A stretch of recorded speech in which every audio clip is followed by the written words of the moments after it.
Di setiap sudut kampus Universitas Muhammadiyah Jakarta, selalu ada langkah-langkah muda yang sedang ditempa, dibentuk, dan diarahkan agar kelak menjadi cahaya bagi lingkungannya.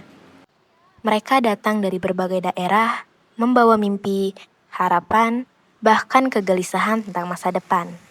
Namun di UMJ, mereka tidak sekadar belajar teori. Mereka belajar bagaimana menjadi manusia yang hadir membawa manfaat. Hari ini, jejak pencerahan itu terlihat nyata. Ia hidup dalam gerak mahasiswa yang tanpa ragu turun langsung ke tengah masyarakat. Ada yang mengejar anak-anak di kampung kota, ada yang membantu UMKM memulai usaha kecilnya, dan ada yang menggerakkan kampanye kesehatan. Ada pula yang menyuarakan keadilan sosial lewat forum diskusi dan aksi kemanusiaan. Mereka belajar tentang ilmu. Di lapangan, mereka belajar tentang kehidupan. Setiap kegiatan pengabdian yang dilakukan mahasiswa UMJ bukan hanya program rutin atau syarat akademik, tetapi bentuk nyata dari nilai amar ma'ruf nahi munkar yang sejak awal menjadi ruh Muhammadiyah. Mereka hadir bukan sebagai penonton, melainkan sebagai bagian dari solusi. Mahasiswa UMJ belajar bahwa pencerahan tidak selalu harus besar. Kadang ia dimulai dari hal kecil, menemani anak belajar membaca, membersihkan lingkungan, membagikan sembako, mengadvokasi warga, atau sekadar menjadi teman cerita bagi orang yang sedang membutuhkan. Namun dari hal kecil itu, lahirlah perubahan. Lahir rasa percaya diri dan lahir harapan baru. Ya, jadi Universitas Muhammadiyah Jakarta itu berdiri pada tahun 18 November 1955. Itu dilatar belakangi hasil keputusan Majelis Pengajaran Pimpinan Pusat Muhammadiyah waktu itu di Pekalongan. Di mana dalam putusan itu yang sekarang Majelis Pengajaran itu menjadi Majelis Dikti Litbang PP Muhammadiyah. Keputusannya adalah Muhammadiyah harus mempunyai perguruan tinggi. Nah, amanatnya pada waktu itu didirikan di Padang Panjang, Sumatera Barat. Tetapi setahun di sana tidak berjalan pendiriannya, akhirnya tahun 56 ditarik lagi ke Jakarta, didirikanlah di Jakarta. Kampus pertamanya ada di Kramat Raya, Jakarta situ, baru tahun 82 pindah ke Cirende sini. Dan tahun 75 itu punya kampus di Cempaka Putih.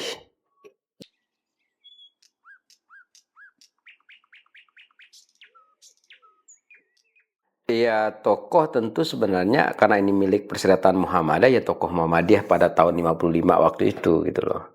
Karena Universitas Muhammadiyah Jakarta ini kan bukan tersentral pada orangnya, tetapi ini milik amal usaha Muhammadiyah. Sebagai amal usaha Muhammadiyah milik Perserikatan, sehingga di situ ya ini milik organisasi dan peran sentralnya ada di pengurus organisasi Muhammadiyah pada tahun 55 waktu itu.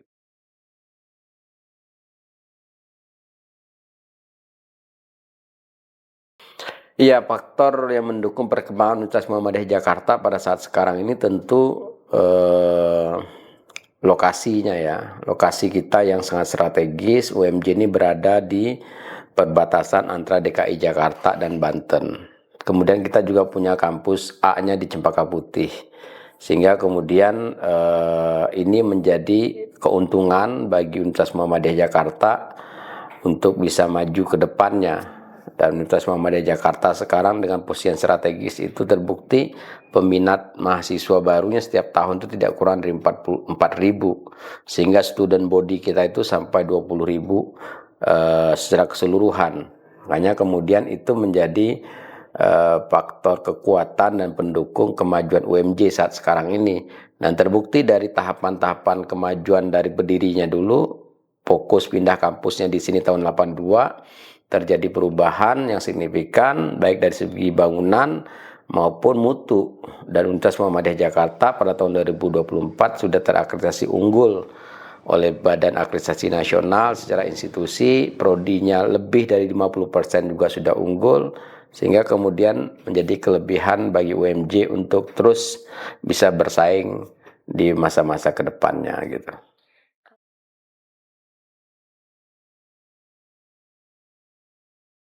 Ya, tentu UMJ yang dulu yang paling terlihat banget ya bangunannya. Dulu UMJ itu ke kampus Cirende dikenal dengan kampus seperti SD Impres gitu. karena seperti sekolahan SD. Catnya, bentuk bangunannya satu lantai memanjang seperti itu, kursi pun mesti kursi kayu gitu ya. Nah, seiring dengan waktu tahun 90-an mulai berdirikan bangunan, kemudian tahun 2000 mulai bangunan bertingkat sudah ada, sampai kemudian sekarang secara fisik kita terjadi perubahan secara totalitas gitu. Nah, setelah fisik itu dipandang cukup pembangunannya, barulah kemudian kita membangun mutunya. Nah, baik mutu pendidikannya maupun mutu daripada sumber daya insaninya atau dikenal sumber daya manusianya. Di dosennya sekarang dulu dosen itu banyak yang nyambi di UMJ. Mereka PNS, nanti sorenya ngajar. Nah, sekarang tidak ada lagi dosen di UMJ yang nyambi seperti itu. Sekarang semuanya dosen tetap, home base, bahkan mereka sudah banyak yang bergelar guru besar atau profesor, kemudian lektor kepala dengan doktornya, dan sebagian memang masih studi S3 menuju S3 gitu. Jadi secara SDM sudah meningkat, mutu pendidikannya pun sudah meningkat dengan berbasis teknologi seiring dengan visi UMJ menjadi kampus yang terkemuka, modern, dan islami, sehingga kemajuan teknologi digitalisasi itu menjadi suatu hal yang juga mengiringi perkembangan dan kemajuan UMJ di era sekarang atau di saat ini, yang menjadi sangat berbeda di masa-masa awal-awal berdirinya UMJ dulu gitu.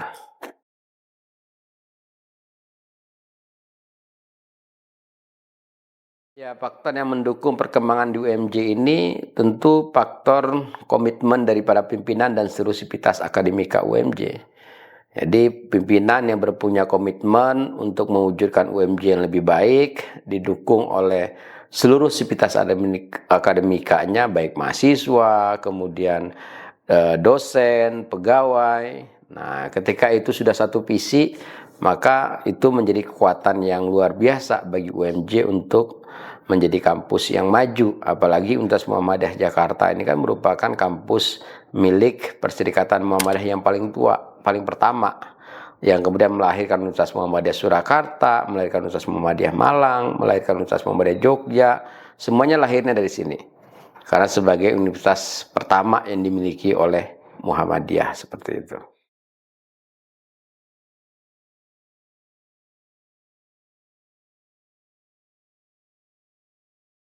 Tantangan terbesar saya kira bagaimana kita menjaga mutu UMJ ini untuk bisa bersaing.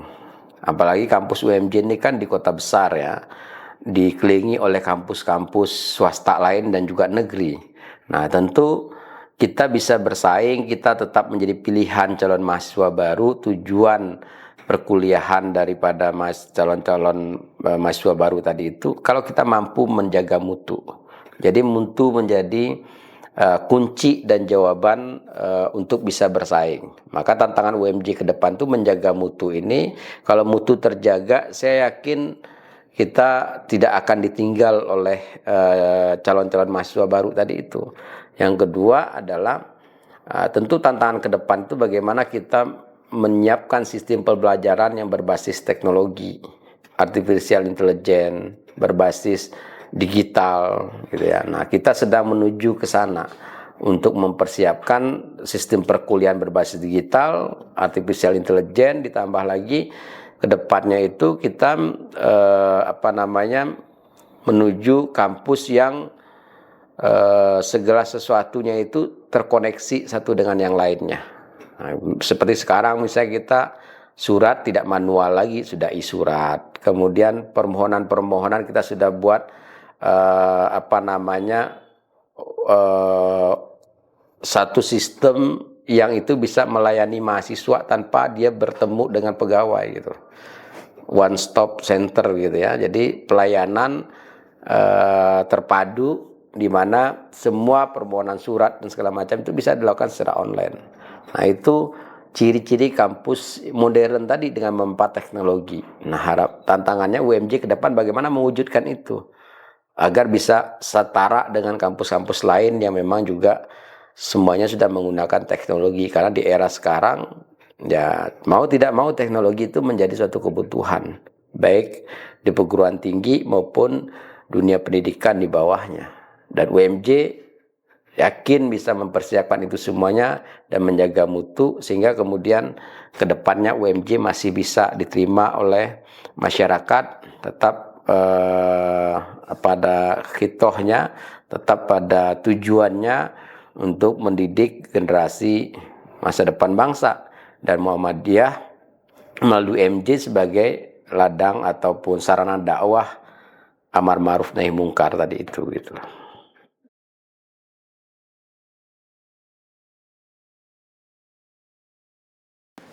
Pertama saya di UMJ, ada satu kesan yang luar biasa dari kampus ini, yaitu kampus peradaban kalau saya sebut. Karena seketika saya menginjak kaki di sini, saya melihat begitu pesat perkembangan daripada organisasi yang ada di UMJ. Jadi kalau kita lihat kilas balik, ada dulu di DC sekarang itu ada gazebo namanya.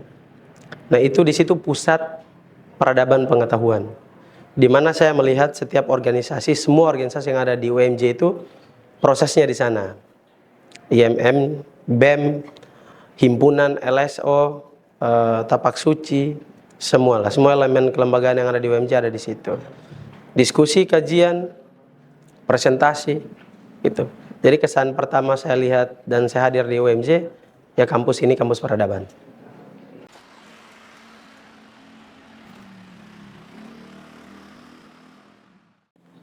Luar biasa.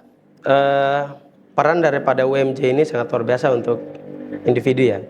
Secara pribadi diri saya sendiri sangat luar biasa. Pertama, karena memang kampus ini memiliki dosen-dosen yang sangat berkualitas, bermutu dalam penyampaian materi segala macamnya, itu baik dan tepat, di mana mengantarkan setiap individu atau diri kita pada hal-hal yang baik gitu. Dan memang setelah saya di UMJ merubah tatanan kehidupan saya. Yang tadinya manajemen waktunya belum baik, terus itu saya dapatkan di UMJ dari dosen-dosen dan bahkan kontribusi besar daripada kelembagaan yang ada di UMJ, yaitu organisasi. Kebetulan saya ketika itu ngejabat sebagai Ketua BEM Fakultas Agama Islam, dan di BEM kita merumuskan satu kegiatan yang dampaknya kepada masyarakat, yaitu dulu KKB atau kuliah kerja BEM, itu yang memang implementasinya pada masyarakat. Itu sangat luar biasa. Hal itu yang saya jadikan sebagai motivasi sampai sekarang, bahwa peran kita sebagai mahasiswa atau bahkan dosen tidak hanya sampai pada ruang-ruang kelas, tapi memang implementasi yang paling baik adalah kita akan turun ke masyarakat.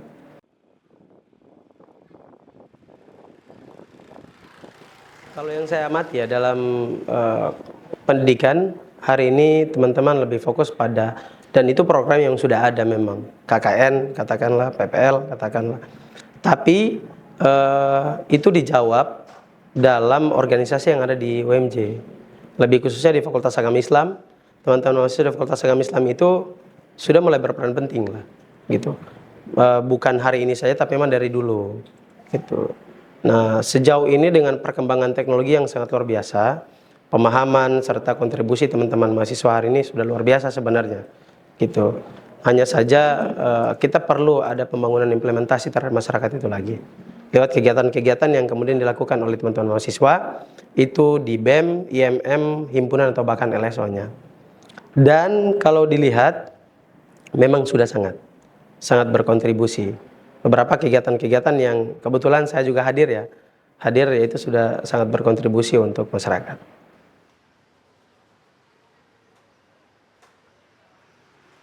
Pesan saya kepada teman-teman mahasiswa yang sekarang berproses, yang pertama, tuntaskan segala prosesnya di akademik. Yang kedua, tuntaskan segala prosesnya di organisasi, karena itu akan menjadi cikal bakal pengetahuan dan pengalaman yang luar biasa.